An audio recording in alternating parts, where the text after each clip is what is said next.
Hello friends, welcome to Learning with Z. This is the fifth video in the series of financial ratio analysis. The topic is equity related ratios.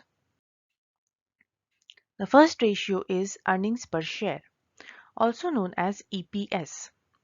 Earnings per share is that portion of company's profit which is allocated to the outstanding share of common stock, that is, outstanding number of equity shares.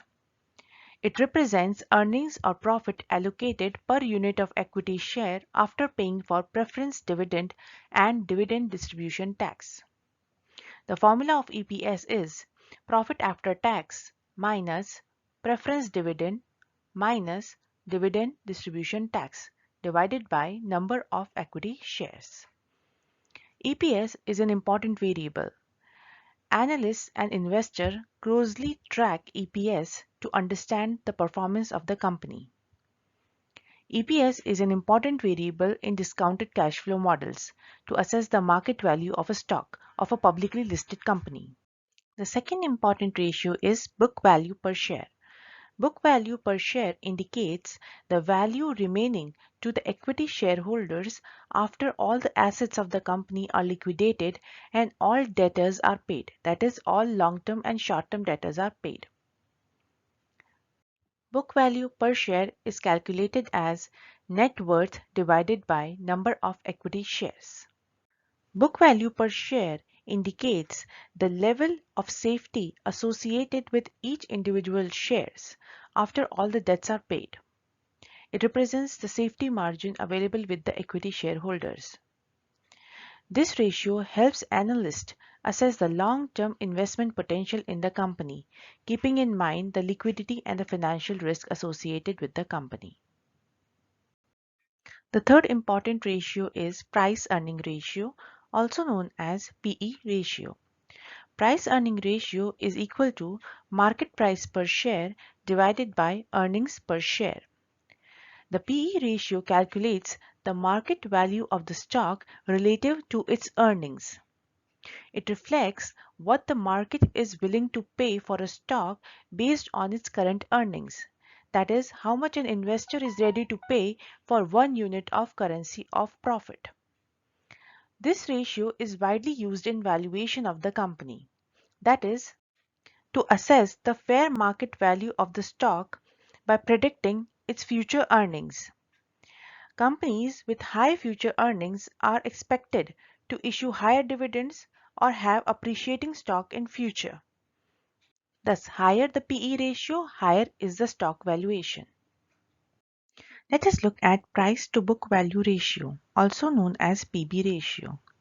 Price to book value ratio is often used by investors to compare a stock market value to its book value. This ratio essentially tells that how many times a company's stock is trading per share compared to its book value per share. As we know that book value of a company is the value of its net assets expressed on the balance sheet. So what this ratio actually tells is how much the shareholders are paying or willing to pay for the net assets of the company. A lower PB ratio could mean that the stock is undervalued and hence has the potential to go high up in the future. The last two equity related ratios are dividend per share and dividend payout ratio. Dividend per share is the amount of earnings that the company distributes to the equity shareholders as dividend. It is calculated as profit distributed as dividend divided by number of equity shares.